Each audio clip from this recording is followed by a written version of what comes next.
अभी चला है वो करंट अफेयर्स का कंटेंट जो है फाइनल करवाए हैं 60 पन्ने का, 60 से 70 पन्ने का है। और अब तो लेट हो गया कंटेंट बनाने में ही, क्योंकि कंटेंट थोड़ा सा अलग है, पैराग्राफ राइटिंग नहीं है। आपको जो कंटेंट हम बनवाए हैं उसमें एक कंप्लीट मान लीजिए जनवरी लिखा हुआ मिलेगा और जनवरी से रिलेटेड सारे फैक्ट्स मिलेंगे इस फॉर्मेट में,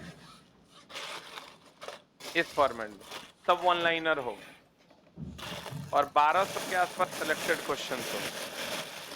ठीक है, हो तो गया है लेट, लेकिन ये कंप्लीट सिर्फ रेलवे के आगे के भी सारे एग्जाम्स के लिए होगा और ये 2 महीने 3 महीने पे अपडेट होगा।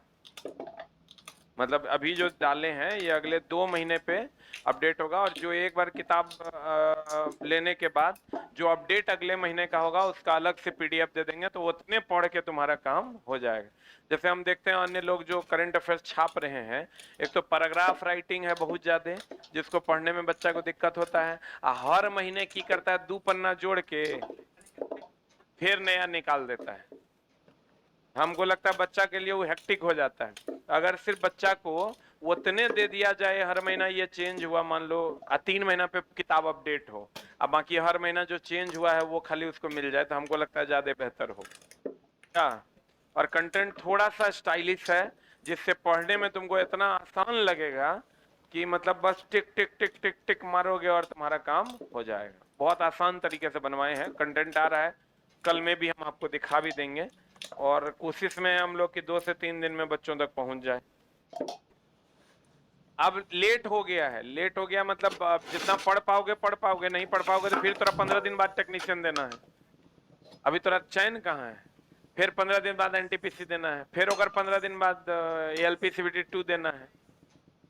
आ जाओ इधर। जैसे ही एक तरल पदार्थ को मुक्त सतह से गिराया जाता है, तरल द्वारा डाला गया दबाव क्या होगा, बता क्या होगा।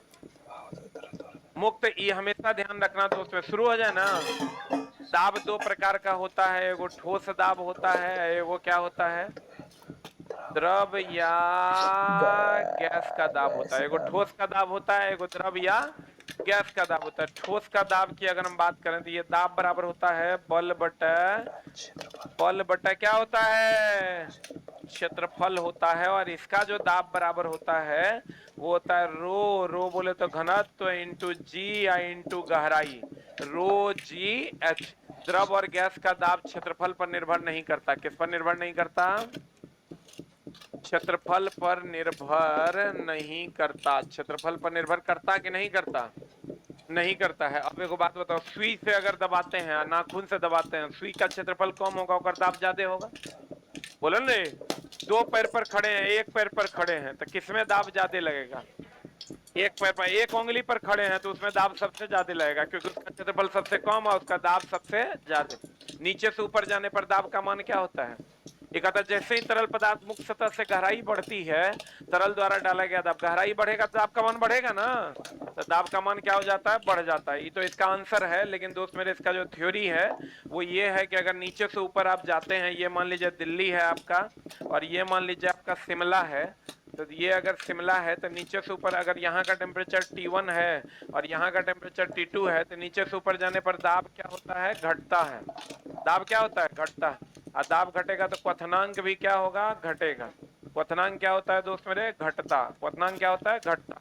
और वाष्पीकरण बढ़ जाता है, वाष्पीकरण जो है वो क्या हो जाता है, बढ़ता है। वाष्पीकरण क्या होता है, बढ़ता है। नीचे से ऊपर जाने पर दाब घटता, क्वथनांक भी घटता और वाष्पीकरण क्या हो जाता है, बढ़ जाता है। यहाँ दिल्ली में तापमान अगर T1 है तो शिमला में तापमान क्या होगा, T2। तो अगर यहाँ पर 100 डिग्री सी पर कोई चीज खोलता है, यहाँ 100 डिग्री सी पर अगर कोई चीज खोलता है तो यहाँ 100 से कम पर खोलेगा, यानी T1, अगर हम T1 की बात करें, T1 कम होगा और T2 ज्यादा होगा। उल्टा हो गया, T2 ही ना, T2 होगा कम और T1 होगा ज्यादा। अगर दिल्ली में T1 है और शिमला तो ऊंचाई पर ना है, T2 है। एक लाइन में समझ लो, यहाँ से नीचे से ऊपर जाने पर दाब घटता है, क्वथनांक भी घटता है और वाष्पीकरण की दर बढ़ जाती है। जब क्वथनांक घटेगा ऊपर जाके, इसका मतलब 100 के बदले 60 पर खोलेगा। कितना पर खोलेगा, इसका मतलब यहाँ अगर 100 पर खोलेगा तो ऊपर जाके 100 से कम पर खोले, 100 से कम पर खोले। बर्फ के दो टुकड़ों को आपस में दबाने पर दाब बढ़ने के कारण गलनांक घटता है। गलनांक घटता है मतलब जल्दी गलता है। और अगर तुमको कह दे बताओ पहाड़ पर रखा बर्फ कहाँ से पिघलता है? नीचे से पिघलता है। गिलास में पानी या पानी में बर्फ का टुकड़ा है, बर्फ पिघल जाएगा, गिलास के पानी के आयतन में कोई परिवर्तन नहीं होगा। पता है ना, 1/9 भाग ऊपर रहता है कि 1/10 भाग ऊपर रहता है, 8/9 भाग नीचे रहता है। बोलो हाँ। और अगर तुमको कह दे कभी भी क्वेश्चन की नदी से समुद्र में अगर जाते हैं, कहां से कहां जाते हैं, तो बड़ा जगह पर अगर नाव को लेकर जाएंगे, नदी से उठा के समुद्र में लेकर जाएंगे तो ऊपर उठेगा, और समुद्र से नदी में लेकर आएंगे नीचे जाए। बड़ा जगह पर जाएंगे समुद्र में तो ऊपर उठेगा, और छोटा जगह पर जाएंगे तो नीचे जाए। बड़ा जगह पर जाएंगे ऊपर उठेगा, छोटा जगह पर जाएंगे नीचे जाए। तो समुद्र में जब नाव को लेकर जाएंगे तो वो ऊपर उठेगा। ऊपर उठेगा, तैरना आसान है कि मुश्किल? तैरना आसान है क्योंकि उसका घनत्व तो अधिक होता है। उसका घनत्व क्या होता है? अधिक होता है। उसका घनत्व क्या होता है? अधिक होता है। अब बांध को कहेगा जो जो नीचे जाते हैं मोटा क्यों बनाया जाता है? नीचे गहराई में जाओगे, गहराई में जाओगे दाब बढ़ेगा, और दाब बढ़ेगा तो यहाँ दाब ज्यादा रहेगा, तो यहाँ मोटा बनाएंगे तब नहीं थम पाएगा। बोलो ना रे, गहराई में जाने पर इसीलिए बांध को क्या किया था? मोटा किया था। ये वो चीज और ध्यान रखना, कोई भी रासायनिक अभिक्रिया दाब पर निर्भर नहीं करते, और ध्वनि का वेग भी दाब पर निर्भर नहीं करता। दाब एक अदिश राशि है। दाब कौन राशि है? दाब बराबर न्यूटन बटा मीटर स्क्वायर, और इसका एसआई मात्रक क्या होता है? पास्कल। दाब का एसआई मात्रक पास्कल। ऋतु विज्ञान के दाब को नापने के लिए बार या मिली बार का प्रयोग किया जाता, बार या मिली बार का प्रयोग किया जाता है। नीचे से ऊपर जाने पर दाब का मान क्या होगा? घटेगा। बर्फ कहाँ से पिघलेगा? नीचे से। बर्फ के दो टुकड़ों को आपस में दबाएंगे, जल्दी पिघलेगा कि लेट से? जल्दी पिघलेगा। सुई और नाखून में सुई का क्षेत्रफल कम है, इसलिए दाब ज्यादा। एक पैर पर एक उंगली पर खड़ा रहेंगे तो क्षेत्रफल सबसे कम होगा, दाब सबसे ज्यादा। समझ में आ रहा है? पक्का। इतने न पढ़ना है, दाब नहीं से ज्यादा तो पढ़ने की जरूरत नहीं। जो जो गहराई में जाएंगे दाब का मान क्या होगा? बढ़ेगा। और दाब का मान बढ़ेगा दोस्त मेरे, तो गहराई में जाने पर दाब का मान क्या होगा? बढ़ेगा। और दाब का मान बढ़ेगा तो अगर आपको दे दे कीचड़ में हम डूब रहे हैं, आप पानी में डूब रहे हैं, तो किसमें दबाव ज्यादा महसूस होगा? कीचड़ में ना। अरे बोलो। आप देखो, क्या नीचे से ऊपर जाने पर दाब का मान घटता है? बढ़ता है? लड़की गति बढ़ता है। फिर गोल है कि नहीं? हाँ, नीचे से ऊपर जाने पर दाब का मान क्या होता है? घटता है। क्वथनांक घटता है। मेरा कुछ बुझाइए नहीं रहा, थोड़े कह रहे हैं, थोड़ा बुझा रहा है, थोड़ा स्टैंड अप। हाँ, बुझा रहा है ना? दाब का सही मात्रक सदिश की अदिश। पक्का। ध्यान दो, थोड़ा सा गड़बड़ा जाएगा। दाब क्या है? अदिश राशि। नीचे से ऊपर जाने पर दाब घटता है। क्वथनांक भी क्या होता है? घटता है। यहाँ 100 पर खोलेगा, ऊपर 100 से कम पर खोलेगा। आई ऊपर जाने पर दाब घटता है, इसीलिए कहते हैं अगर ऊपर कह दे कि भैया बताओ वायुयान के अंदर दाब कम की ज्यादा, तो बाहर में दाब तो कम होता है, अंदर में दाब होगा ज्यादा। बाहर में तो नीचे से ऊपर जाने पर दाब कम, अंदर में क्या होगा? ज्यादा। क्लियर है? बोलो रे। अब दोस्त मेरे कहते हैं फाउंटेन पेन की स्याही ऊपर में क्यों निकाल देते हैं? क्योंकि ऊपर में दाब कम है। कहेगा ऊंचाई पर खाना बनाना मुश्किल क्यों है? क्योंकि वहाँ दाब कम होता है, क्वथनांक कम होता है, पानी जल्दी से वाष्प बन जाता है, तो खाना बनाना क्या होता है? मुश्किल होता है। ये सब फिक्स क्वेश्चन है जो अधिकतर पूछा जाता, ठीक से लग कुछ भी नहीं है। ये रेलवे है, एग्जाम हॉल से निकलोगे ना म्याज हरिहर कर देगा। वैसे ही हमेशा ध्यान रखिए, दाब में इतने न पढ़ना है रे। एक और क्वेश्चन आता है, बताओ नीचे से ऊपर जाने पर कौन गुब्बारा पहले फटेगा? जो सबसे हल्का होगा वो सबसे ऊपर जाएगा, और जो सबसे ऊपर जाएगा वो सबसे पहले फटेगा। बोलो हाँ। तो हाइड्रोजन, नाइट्रोजन, ऑक्सीजन में सबसे हल्का हाइड्रोजन, सबसे ऊपर जाएगा हाइड्रोजन, सबसे पहले फटेगा हाइड्रोजन। क्लियर है ना? फुटबॉल में नाइट्रोजन जो नीचे रहेगा वो नाइट्रोजन, जो हवा में उड़ेगा हीलियम। वायुयान के टायर में हीलियम, नाइट्रोजन ने मारना। वायुयान जो हवा में उड़ेगा हीलियम, क्योंकि वो हल्का है, और नाइट्रोजन कहाँ रहेगा? जमीन पर। गोताखोर कम गहराई पर ऑक्सीजन प्लस नाइट्रोजन, अधिक गहराई पर ऑक्सीजन प्लस हीलियम, अस्पताल में oxygen plus helium, oxygen plus क्या हीलियम। क्लियर है। वायुमंडल के दाब को नापते बैरोमीटर से, गैस के दाब को नापते मैनोमीटर। किसे नापते हैं? वेंचुरी मीटर से द्रव के प्रवाह को नापते हैं।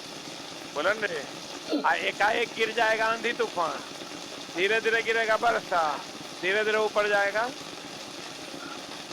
मौसम साफ। इधर पढ़ा है ना। बस बाबू समय आ गलो तो यही रात अंत। निश्चित तापमान पर वायु का दाब किसके अनुपातिक होता है? देखो एगो चीज हमेशा ध्यान रखना, तापमान का रिलेशन जो है किसी के साथ भी होगा, सीधा रिलेशन होगा। पढ़ा है कि ना? अरे देखो, अगर टेम्परेचर कांस्टेंट होगा तो प्रेशर और वॉल्यूम में रिलेशन होगा। अगर वॉल्यूम कांस्टेंट होगा तो प्रेशर और टेम्परेचर में रिलेशन होगा। और अगर प्रेशर कांस्टेंट होगा, वॉल्यूम और टेम्परेचर में रिलेशन। बोलो हाँ। आई पी और भी में जो रिलेशन होगा, पी होगा इनवर्सली प्रोपोर्शनल टू भी, क्योंकि इसमें टेम्परेचर ना है। ई दोनों में टेम्परेचर है तो डायरेक्टली प्रोपोर्शनल टू टी, ई दोनों में भी टेम्परेचर है डायरेक्टली प्रोपोर्शनल टू टी। बोलो हाँ। आइए एगो चीज और ध्यान रखना, पी भी टी बी सी। अगर पी और भी में संबंध है तो बॉयल्स लॉ, भी और टी में संबंध है चार्ल्स लॉ, पी और टी में संबंध है गैलुसाक।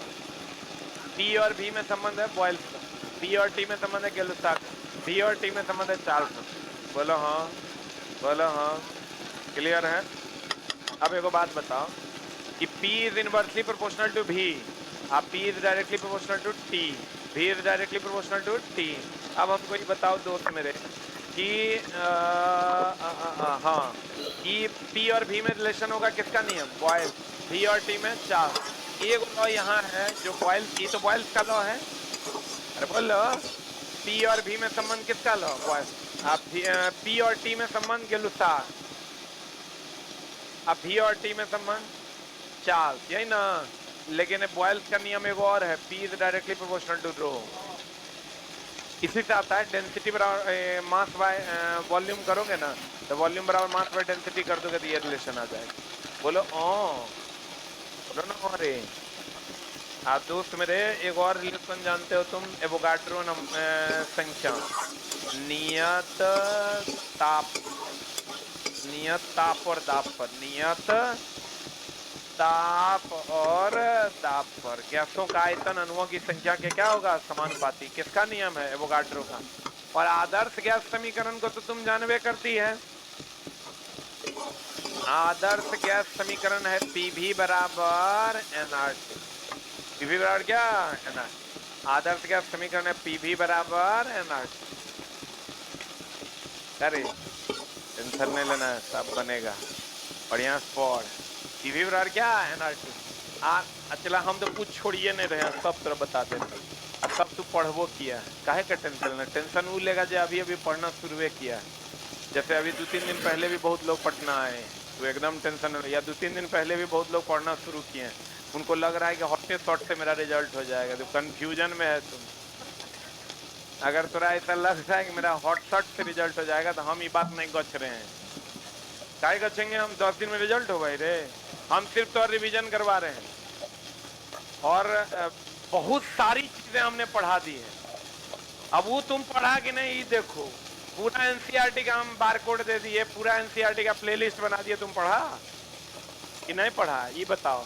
10 दिन 10 कक्षा में आवर्धन के हम 30 सवाल करवा दिए, तुम किया नहीं किया? तो से बताओ। नॉलेज सीरीज में 20 को वीडियो डाले, तुम 20 पढ़ा नहीं पढ़ा? तो बताओ पहले इस सब का हिसाब दो हमरा कि सब पढ़ा है कि नहीं पढ़ा है। पढ़ा है 100%, तब कहां से आएगा सवाल? नहीं पढ़ा है। ये अगर कोई सोच रहा है कंफ्यूजन में, तुम ये 10 दिन के क्लास हमने दिए, फंसो। हम ही दिए हैं सिर्फ रिवीजन करवा दें, हम रिवीजन करवा रहे हैं, ठीक ना। और वही करवा रहे हैं हम, जितना कम हो पा रहा है 1 घंटा में तुम अपने से जितना करोगे उसका 5 गुना हम करवा दें, ठीक है। बाकी अगर किसी को लगता है कि एकरे से फंस जाएगा तो तुम कंफ्यूजन में, तुम बुड़बक है तब, ठीक है ना। हम एक फंसा फंसी वाला हम नहीं पढ़ाते हैं। वो सिलेक्टेड कुछ भी चला सिलेक्टेड है, ऊपर इच्छा है, वो मेरी इच्छा से क्वेश्चन सेट करेगा। तुम हम कब से पढ़ा रहे? 5 साल से। तो 5 साल से मेरा पढ़ रहा है, 1 साल से पढ़ रहा है तो कोई दिक्कत नहीं है। लेकिन तुम कहेगा 3 दिन से जुड़े हैं, बताइए ना की होगा? वही होगा जो मंजूर खुदा होगा।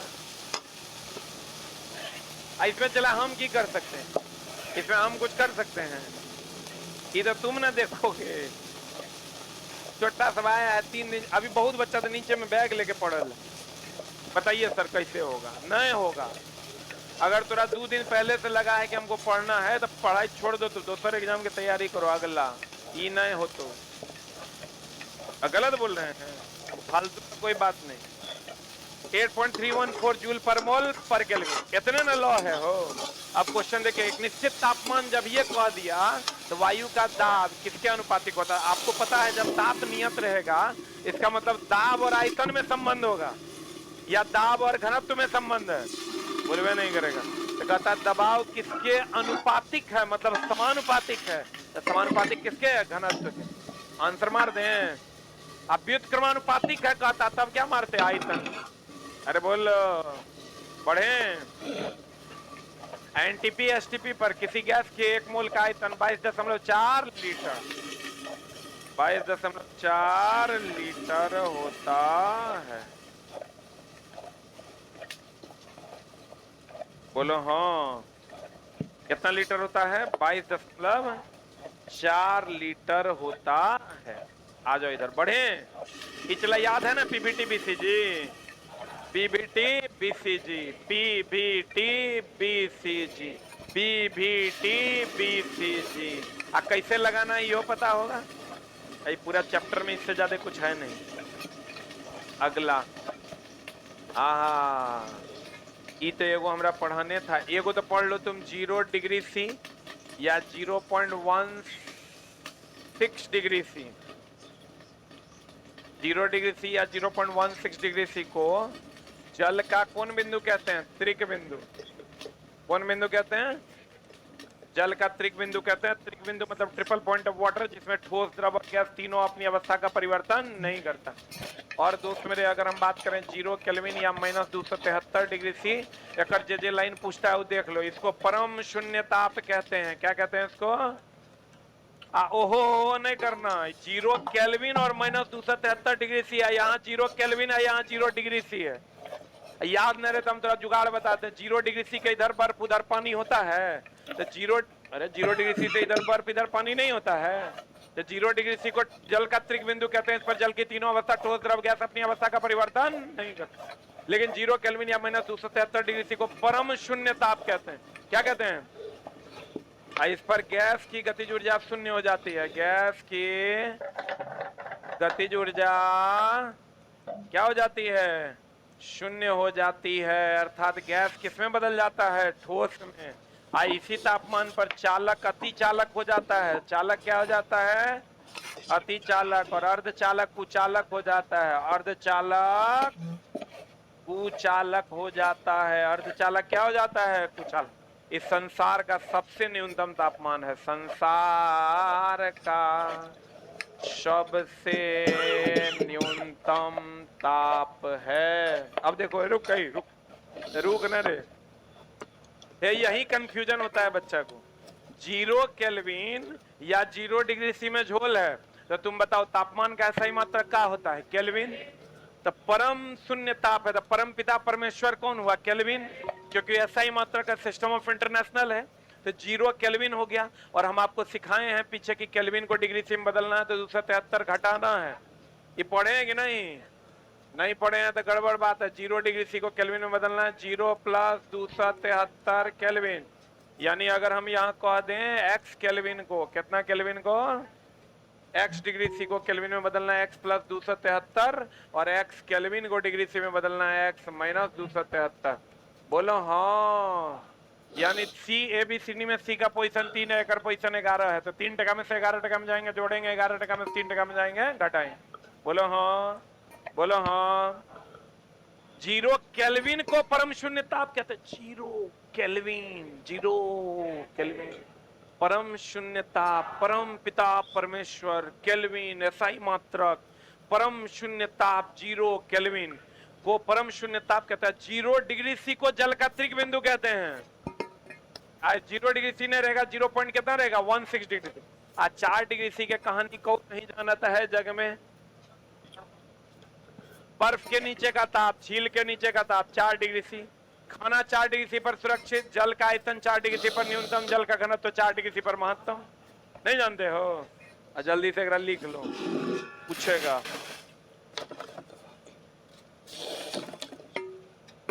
मेरा रिजल्ट हो गया है 6 to 8 में। आपका बहुत बहुत धन्यवाद। और सब कोई बताना चाहता है अच्छा पढ़ाते हैं।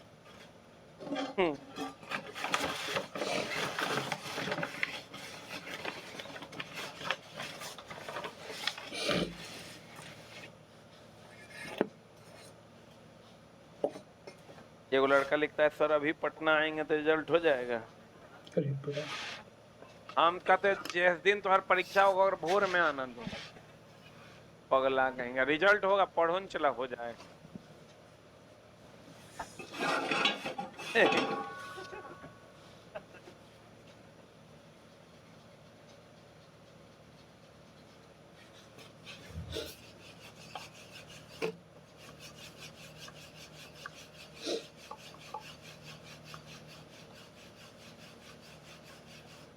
हो गया? अरे हुआ रे। ये कर आंसर न्यूनतम सम्मल तापमान -273 डिग्री सी। किसी भी द्रव का क्वथनांक, हा अभी तुरंत बताए थे। दाब नीचे से ऊपर जाने पर दाब क्या होता है, घटता है। तो क्वथनांक भी क्या होगा, क्वथनांक भी क्या होगा, घटेगा। दाब घटता है, क्वथनांक भी क्या होता है, घटता है। किसी भी द्रव का क्वथनांक का ताप दाब के घटने से, दाब के बढ़ने से घटता है कि बढ़ने से बढ़ता है? क्या होगा आंसर? जब घटने से घटता है तो बढ़ने से बढ़ेगा ना आंसर। अभी तुरंत न पढ़ाए थे। बताओ, गाड़ी के रेडिएटर में जल का प्रयोग। देखो चला, एगो चीज हमेशा ध्यान रखना, जल दे देना। विशिष्ट ऊष्माधारिता की अगर हम बात करें, विशिष्ट ऊष्माधारिता जल का, बर्तन का, तो बताओ जल जाते हैं पृथ्वी पर के बर्तन, तो एकर उच्च है, एकर निम्न है। एकरा में कोई झोल नहीं करना। अब बर्तन की ऊष्मीय चालकता अधिक होती है, तब ना ऊष्मा का चालन करेगा तो खाना बनेगा। ऊष्मीय चालकता क्या होती है, अधिक। इसका गलनांक भी अधिक होता है कि कम? जल्दी गलेगा कि लेट से गलेगा? सब कुछ अगर अधिक होता है, खाली विशिष्ट ऊष्माधारिता क्या होता है, निम्न। आज जल की विशिष्ट ऊष्माधारिता कितनी होती है, 4200 जूल पर केजी पर केजी। बोलो हाँ। कहते गाड़ी के रेडिएटर में जल का प्रयोग किया जाता है। जल जब ये दे देना, उच्च विशिष्ट ऊष्माधारिता मार देना। जल कहेगा रेडिएटर में क्यों किया जाता है, किसान अपने खेत को जोतने के बाद जल काहे दे देता है? सब जगह जल दे दे, उच्च विशिष्ट ऊष्माधारिता। जल ऐसे भी चला 71% है। कितना परसेंट है? 71 है ना रे? अरे बोलो ना रे।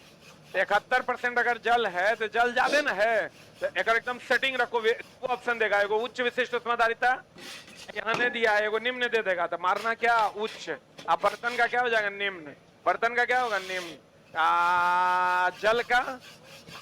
जल का उच्च कितना, 4200 जूल पर केजी पर केल्विन। बर्तन का दे देगा उच्च ऊष्मीय चालकता, उच्च गलनांक, लेकिन विशिष्ट ऊष्माधारिता क्या होगा, निम्न। विशिष्ट ऊष्माधारिता क्या होगा, निम्न। अगला, परम ताप की वह शुरुआती बिंदु कौन सी है जहां पर सभी आणविक गति बंद हो जाती है? परम शून्य ताप ना। कहता है यो पढ़ा दिया। देखो बाबू रे, सुना रे, दिल्ली में, दिल्ली शिमला 82 81, कौन कम कौन ज्यादा? T1 दिल्ली का पानी का क्वथनांक, T2 नीचे से ऊपर जाने पर हम बोले दाब घटता क्वथनांक भी घटता ना। आहा रे बाबू, क्वथनांक क्या होता? घटता। तो क्वथनांक घटता तो यहाँ T1 है, यहाँ क्या हो जाएगा T2।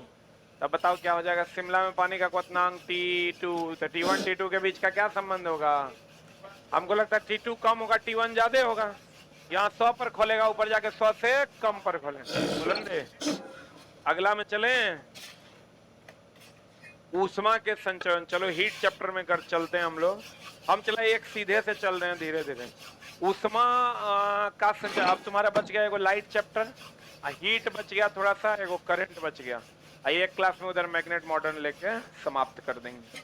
ऊष्मा के संचरण की विधि है। किसके संचरण की विधि है? देखो चला, इसका जो क्वेश्चन तुमको पूछेगा, उस एक क्वेश्चन यहाँ से बहुत ज्यादा संभावना, तीनों विधि न है, इसीलिए हम ये क्वेश्चन लिए कि अगर तीनों हम एक्सप्लेन कर देंगे। देखो सबसे धीमा चालन, तीव्र विकिरण, ई केकरा में? ठोस में। आई केकरा में? द्रव या गैस में। आई भैया सूर्य और भट्टी में। सूर्य और किस में? भट्टी में। सूर्य और किस में? भट्टी में। कौन? विकिरण। अब भैया विकिरण का एक क्वेश्चन पूछता है, बताओ सूर्य की ऊष्मा पृथ्वी तक पहुंचती है कौन विधि द्वारा? विकिरण। यहाँ अगर वायु को गर्म करता है संवहन पर, पढ़े हो कि नहीं? सबसे तीव्र विधि कौन है? चालन। सबसे तीव्र विधि कौन है? विकिरण। इसमें बताओ कण के द्वारा और कण के स्थानांतरण के द्वारा।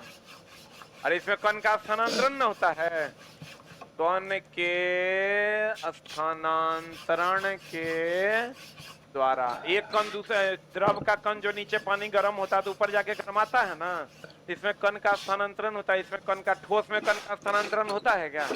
नहीं होता है। अरे ठोस में जो लोहा गर्म करते हैं तो उसका कण उठ के जाता है क्या? नहीं जाता। बताओ पानी में जो केतली है, केतली किस विधि द्वारा गर्म होगा? केतली चालन विधि द्वारा। वो ठोस है, केतली का चाय द्रव है संवहन द्वारा। केतली का चाय द्रव न है, कौन विधि द्वारा? संवहन। कहेगा लोहे की कुर्सी ज्यादा ठंडा या ज्यादा गर्म लगती है, किस कारण से? लकड़ी की तुलना में, क्योंकि लोहा का चालन अधिक होता है। स्टील के कप में चाय पीना मुश्किल होता है, क्योंकि स्टील में चालन अधिक होने के कारण ज्यादा गर्म लगता है। बोलेंगे कहेगा एस्किमो लोग बर्फ की दोहरी दीवार में रहते हैं, क्योंकि इसके बीच में हवा है। हवा ऊष्मा का क्या है? कुचालक। ना बाहर से अंदर आ पाता है, ना अंदर से बाहर। कहेगा आपके शरीर का तापमान कितना डिग्री सी? शरीर का ताप होता है 37 डिग्री सी या 98.6 डिग्री फ़ारेनहाइट। इसी पर लाल निशान लगा होता है थर्मामीटर में। कितना पर? 37 डिग्री सी या 98.6 डिग्री फ़ारेनहाइट पर। इसी पर लाल निशान होता है। ये मानव शरीर का सामान्य ताप होता है। अगर हम कपड़ा पहनते हैं तो वह सिर्फ ताप को बाहर जाने से क्या करता है? रोकता है और हमें गर्माहट देता है। हमारा ऑलरेडी गर्माहट देता नहीं, हमारा शरीर ऑलरेडी गर्म होता है, तो बस हमारे शरीर पे जो 37 डिग्री सी है उसको बाहर जाने से क्या करता है? रोकता है। आप पंखा चलाते हैं तो वाष्पीकरण के कारण हमको ठंडक लगता है। ये कौन परिवर्तन? रुद्धोष्म परिवर्तन। रुद्धोष्म परिवर्तन का दुए को एग्जाम्पल है। रुद्धोष्म परिवर्तन का एग्जाम्पल है, रुद्धोष्म परिवर्तन एकदम पूछेगा चला तो कहेंगे ऊष्मा नियत रहता है। ऊष्मा क्या रहता है? नियत रहता है। कर ट्यूब से फटने से, ट्यूब के फटने से ठंडी हवा का निकलना, पसीना चलने से, वाष्पीकृत होने से ठंडक का लगना, और घड़े के पानी का ठंडा होना। घड़े के पानी का क्या होना? ठंडा होना। इस सब किसका एग्जाम्पल है? रुद्धोष्म परिवर्तन। रुद्धोष्म परिवर्तन वह परिवर्तन है जिसमें ऊष्मा क्या रहता है? नियत रहता है। अब कहेगा थर्मामीटर में लाल निशान कहाँ होता है? 37 डिग्री सी या 98.6 डिग्री फ़ारेनहाइट पर। 98.6 डिग्री फ़ारेनहाइट पर। एक बच्चा लिखता है सर आप इंग्लिश में कहीं नहीं पढ़ाते।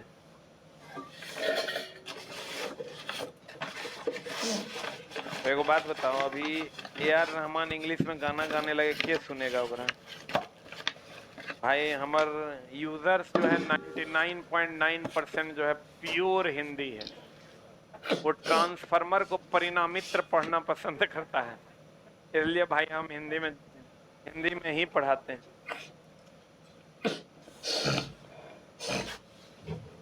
अब देखो दोस्त मेरे, कहते हैं किधर गया, विकिरण तीव्र होता है सूर्य और किसकी उष्मा, भट्टी की उष्मा। रुद्धोष्म परिवर्तन में क्या नियत रहता है, उष्मा। ट्यूब से ठंडी हवा का निकलना, पसीना। घड़े का पानी किसके कारण ठंडा होता है, किसके कारण, रुद्धोष्म परिवर्तन के कारण। सबसे तीव्र विधि कौन है, विकिरण। किसमें कौन एक जगह से दूसरे जगह जाएगा, संवहन। बताओ, कहेगा ऊपर से नीचे सूर्य की उष्मा आती है विकिरण द्वारा, और यहाँ आके वायुमंडल को गर्म करती है संवहन द्वारा। सुनवा, संवहन, चूंकि वायु को गर्म कर रहा है संवहन द्वारा। अगला है बोलोमीटर, क्या नापता है, विकिरण। बोलोमीटर क्या नापता है, ऊष्मीय विकिरण। ध्वनि की तीव्रता को किसमें नापते हैं, डेसिबल में। ध्वनि की तीव्रता को किसमें नापते हैं, डेसिबल में। पता स्टीफेंस का नियम,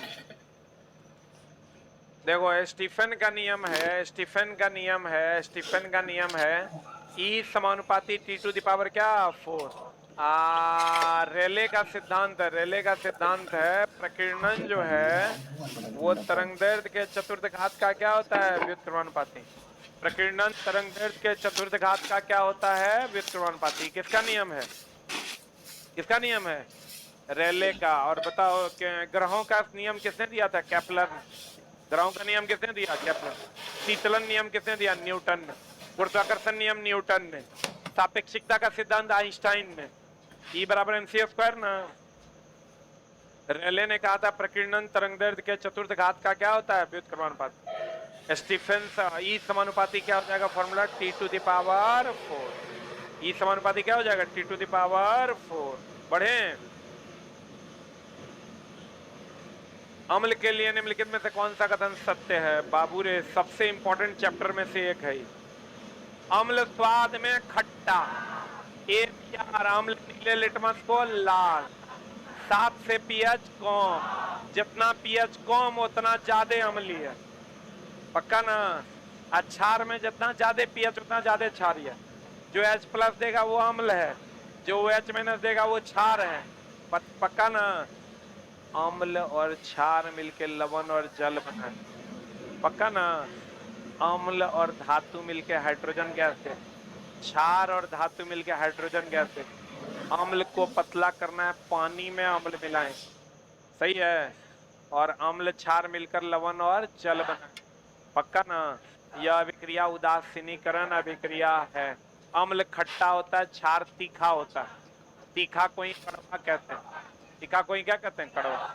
लिटमस पत्र का रंग बैंगनी होता है, लिटमस पत्र का रंग बैंगनी होता है। लिटमस पत्र लाइकेन का बना होता है, लिटमस पत्र लाइकेन का बना होता है। लिटमस पत्र लाइकेन का बता, लिटमस पत्र का रंग बैंगनी होता है।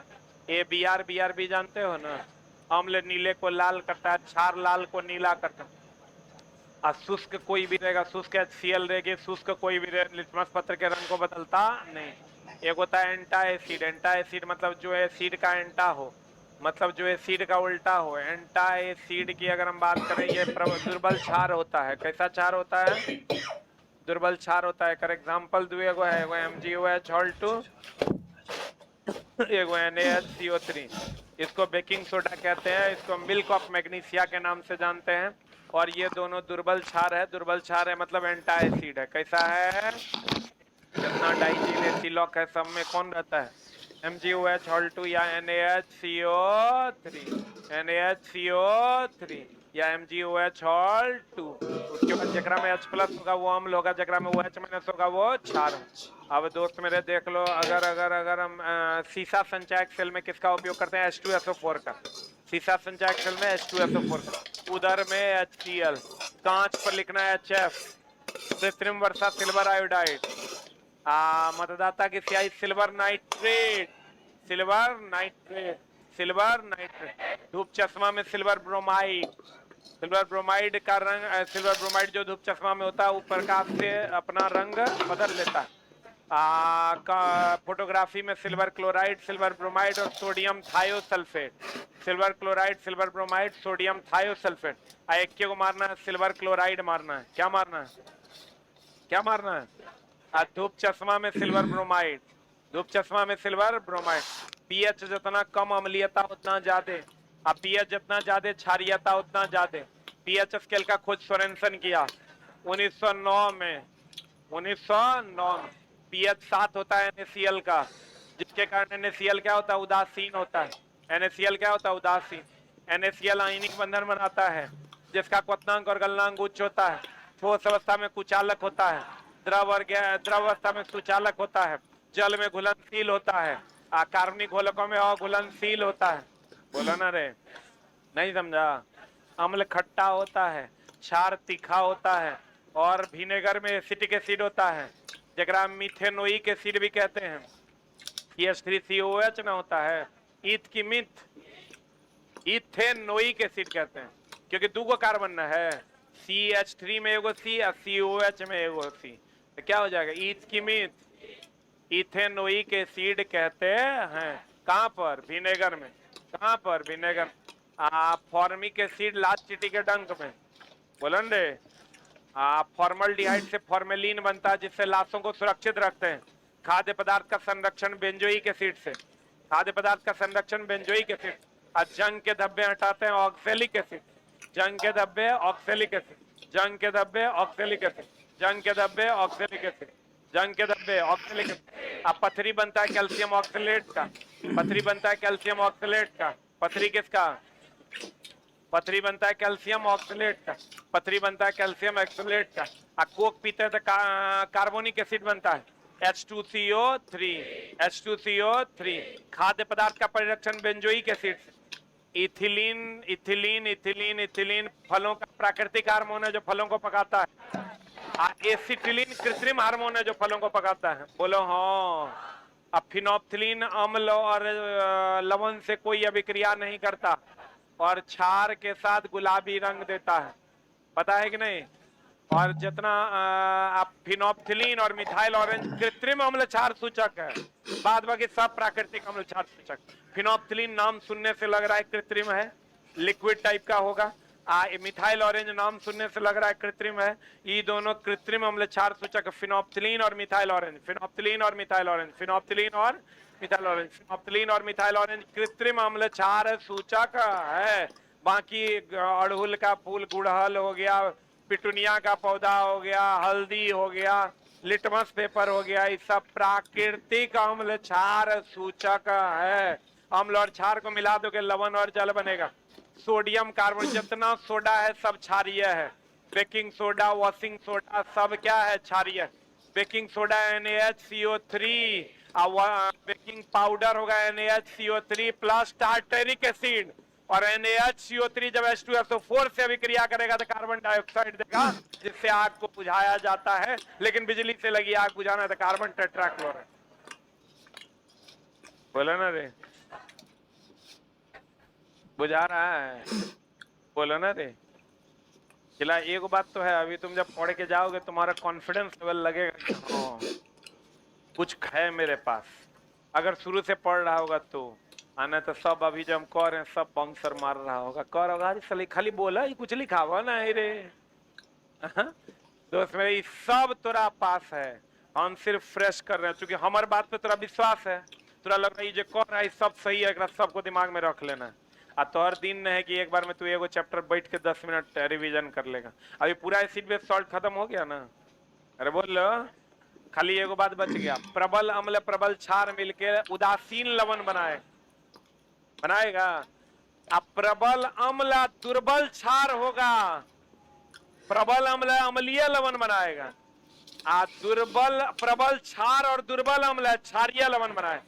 अम्लीय लवण pH 7 से कम, क्षारीय लवण pH 7 से अधिक, और उदासीन लवण pH 7 के बराबर। बोलो हाँ भाई, इतना बढ़िया बच्चा है तुम लोग। अम्लों के लिए निम्नलिखित में से कौन सा कथन सही है। पहले तो ये खट्टा है, कड़वा नहीं ना है। ABR ना, अम्ल नीले को क्या करेगा, लाल। मार सरिया के आंसर। लिटमस पत्र का रंग कैसा होता है, बैगनी। बताओ आंसर क्या होता है जब परखनली में एक अम्ल के विलयन एक क्षार के विलयन के साथ मिलाया जाता है। विलयन का ताप तो बढ़वे करेगा, ताप लवण का निर्माण। 1 और 4 हो जाएगा, 1 और 4 इज द राइट आंसर। अम्ल धातु से अभिक्रिया करेगा, कौन गैस देगा? लवण प्लस क्या देगा? हाइड्रोजन। कौन अम्ल नहीं देगा? HNO3 नहीं देगा। कौन धातु नहीं देगा? कॉपर।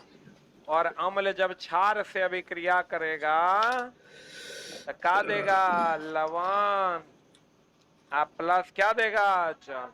लवण प्लस क्या देगा? जल। अम्ल किसी से अभिक्रिया करेगा? ऊष्माक्षेपी अभिक्रिया। अम्ल किसी से अभिक्रिया करेगा? कौन अभिक्रिया? ऊष्माक्षेपी। अम्ल किसी से अभिक्रिया करेगा? ऊष्माक्षेपी। अम्ल किसी से अभिक्रिया करेगा? ऊष्माक्षेपी।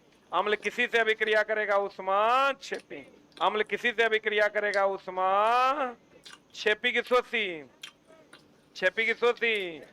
अम्ल किसी से अभिक्रिया करेगा? ऊष्माक्षेपी। डिटर्जेंट किसी से अभिक्रिया करेगा? ऊष्माक्षेपी। सीमेंट किसी से अभिक्रिया करेगा? ऊष्माक्षेपी। चूना किसी से अभिक्रिया का? ऊष्माक्षेपी। खाली वाष्पीकरण होने के लिए ऊष्मा लेगा, ऊष्मा शोषी। ऊर्ध्वपातन ठोस से गैस में बदलेगा तो गरमाएगा, गरमाएगा तो ऊष्मा लेगा, ऊष्मा शोषी। वाष्पीकरण और ऊर्ध्वपातन ऊष्मा शोषी। अरे बाबू देख लो की कर है। सोडियम कार्बोनेट का क्षारीय लवण है। क्षारीय लवण तो तब बना होगा जब दुर्बल अम्ल प्रबल क्षार होगा, तभी न बनेगा क्षारीय लवण। दुर्बल अम्ल और प्रबल क्षार होगा। बता दो क्या होगा? दुर्बल अम्ल प्रबल क्षार। Answer B. अरे यार दुर्बल अम्ल, बताओ क्या होगा?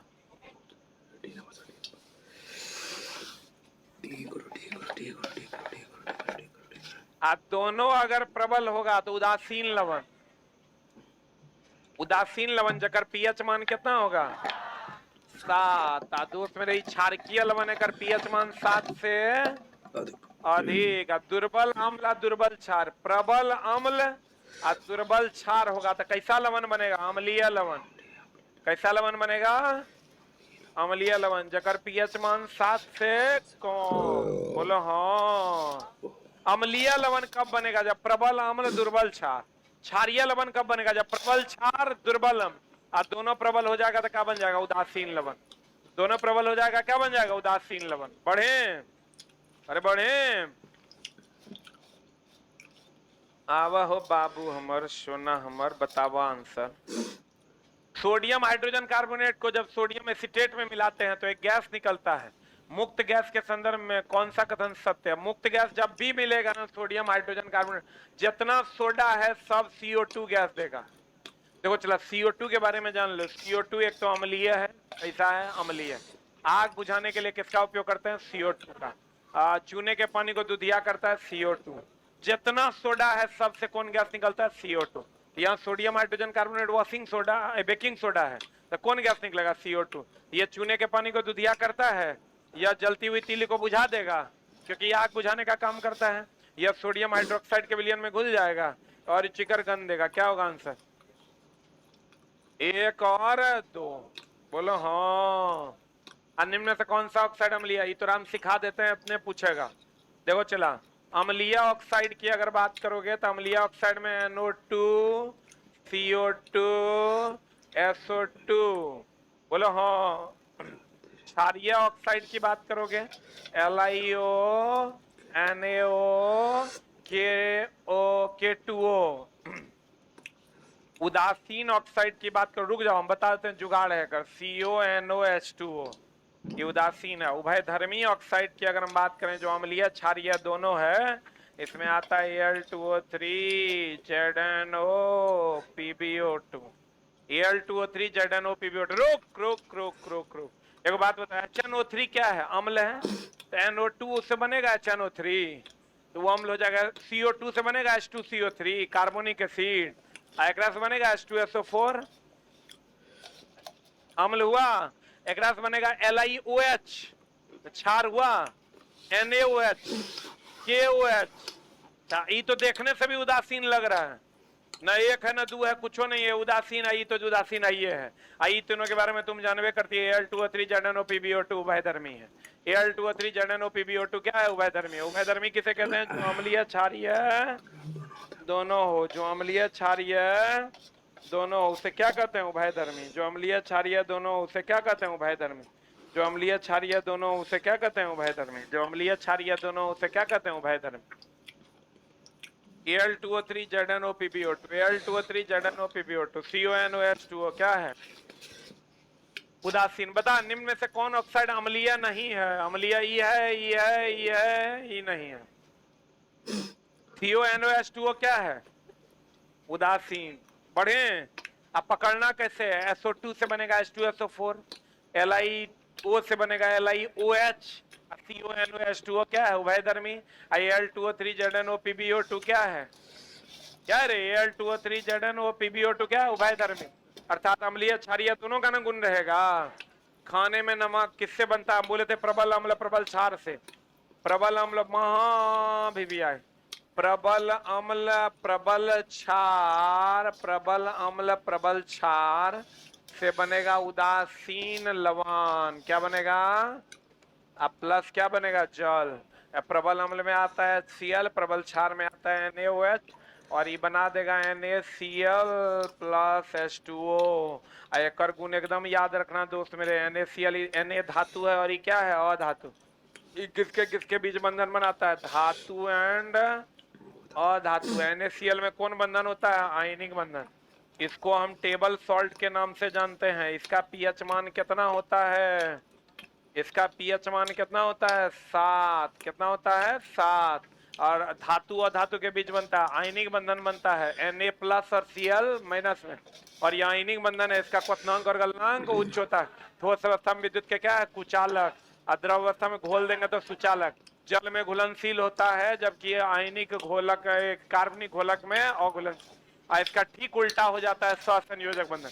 हाइड्रोजन बंधन किसके किसके साथ बनता है रे? फ्लोरीन के साथ, ऑक्सीजन के साथ और नाइट्रोजन के साथ। यही तीनों के साथ ना। इसीलिए तो कहते हैं H2S और HCl में हाइड्रोजन बंधन नहीं बनता। हाइड्रोजन बॉन्ड H बॉन्ड बनता है कि नहीं बनता? नहीं बनता। इसीलिए ये किस अवस्था में होते हैं? गैस अवस्था में नहीं होकर के कौन अवस्था में पाए जाते हैं? द्रव अवस्था में पाए जाते। नहीं, गैस अवस्था में पाए जाते हैं, अवस्था में नहीं पाए जाते। किसमें पाए जाते हैं? गैस। महाभिवियाय। हाइड्रोजन बॉन्ड जब भी बनेगा fluorine oxygen nitrogen, fluorine hydrogen बंधन किसके साथ बनता है? कहेंगे उच्च विद्युत ऋणात्मक तत्वों के साथ बनता है। फ्लोरीन ऑक्सीजन नाइट्रोजन उच्च विद्युत ऋणात्मक है, तेजी से इलेक्ट्रॉन ग्रहण करता है। 22वीं कक्षा में 7 इलेक्ट्रॉन है, खट से इलेक्ट्रॉन क्या करेगा? ग्रहण कर लेगा। लिखा? अरे लिखा। और H2S और HCl में ना फ्लोरीन है, ना ऑक्सीजन है, ना नाइट्रोजन है, इसलिए हाइड्रोजन बंधन नहीं बनाता। इसलिए गैसीय अवस्था में पाया जाता है। सहसंयोजक बंधन मजबूत होता है, उपसहसंयोजक बंधन कमजोर होता है। उपसहसंयोजक बंधन कमजोर होता है। पढ़े हो कि नहीं? आंसर बता। मजबूत अम्ल और मजबूत क्षार से बनता है NaCl। बढ़े। NaCl का पीएच मान 7। NaCl का पीएच मान 7। अम्लीय लवण का पीएच मान 7 से कम। अम्लीय लवण का पीएच मान 7 से कम। कौन सा कथन अम्ल और क्षार के लिए सही है कि सही नहीं है? अम्ल के बारे में सही नहीं है। बताइए कौन सा कथन अम्ल के बारे में सही नहीं है? स्वाद में खट्टा होता है। H2CO2 के लवणों के उत्पादन करने के लिए धातुओं के बाइकार्बोनेट से विक्रिया करता है। मान लो इतना पता नहीं है तो पेंडिंग में रख दो। कह रहा खाली अम्ल के बारे में सही नहीं है, कह रहा धीमा उदासीनीकरण अर्थात अम्ल और क्षार मिलकर लवण और H2 देता है। यही तो गलत है। बोलेंगे H प्लस का निर्माण करता है। सही कि गलत? अगला में चलें। और अगला में चलें। प्रकाश संश्लेषण की प्रक्रिया के दौरान उत्पन्न होने वाली ऑक्सीजन कहां से प्राप्त होती है? महाभिवियाय। प्रकाश संश्लेषण लिख लो CO2 प्लस H2O। आई प्रकाश और किसकी उपस्थिति में? क्लोरोफिल की उपस्थिति में। किसकी उपस्थिति में? ये देता है C6H12O6 plus O2 plus H2O। तो दोस्त मेरे ये H2O से निकलता है O2। आई कार्बन डाइऑक्साइड से बनता है कार्बोहाइड्रेट। क्लोरोफिल उत्प्रेरक का काम करता है। किसका काम करता है? आई सूर्य का प्रकाश ही मात्र 1% लेता है। सूर्य का कितना परसेंट? सूर्य का प्रकाश पादप कितना परसेंट लेता है प्रकाश संश्लेषण में? 1%। प्रकाश संश्लेषण केवल दिन में होता है, रात में नहीं होता है। श्वसन दिन में भी होता है, रात में भी होता है।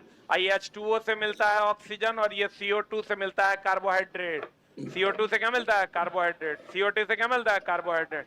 और दोस्त मेरे इसके प्रकाश संश्लेषण के लिए जरूरी है प्रकाश, क्लोरोफिल, CO2 और H2O। प्रकाश संश्लेषण के लिए जरूरी क्या क्या है? प्रकाश, H2O, क्लोरोफिल और CO2। इसका उत्पाद क्या क्या है? ऑक्सीजन, जल और कार्बोहाइड्रेट। भैया ऑक्सीजन कहां से मिलता है? जल से। ऑक्सीजन कहां से मिलता है? जल से। उत्प्रेरक का काम कौन करता है? क्लोरोफिल। क्लोरोफिल में क्या होता है? मैग्नीशियम। क्लोरोफिल में क्या होता है? मैग्नीशियम। क्लोरोफिल में क्या होता है? मैग्नीशियम। क्लोरोफिल में क्या होता है? मैग्नीशियम। क्लियर है? What is the answer? Oxygen कहां से मिलता है? जल से मिलता है। तुरंत शक्तिदायक कोई नहीं ऐसा ग्लूकॉन डी जैसा, यानी तुरंत ऊर्जा देने का काम कौन करता है? ग्लूकोज। सबसे अधिक ऊर्जा कौन देता है? वसा। सबसे अधिक ऊर्जा कौन देता है? वसा। सबसे अधिक ऊर्जा कौन देता है? वसा। बताओ, ये एनसीईआरटी का क्वेश्चन। फूलों वाले किसी पौधों के पत्तियों में मार्जिन के दर्रों में कलियां पाई जाती है? ब्रायोफाइलम। किसमें? ब्रायोफाइलम में। मधुमक्खी समाज में कितनी महिलाएं होती है? एक। मधुमक्खी समाज में कितनी महिलाएं होती है? एक। एकेवन रानी मक्खी होता है। बोलो, क्लियर है?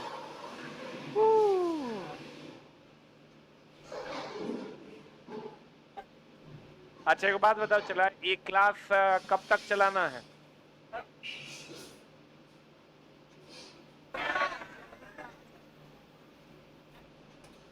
आज 17 है। मतलब अभी तुम लोग को मजा आ रहा है? चलने दो, जब बोलेगा तब रोक देंगे।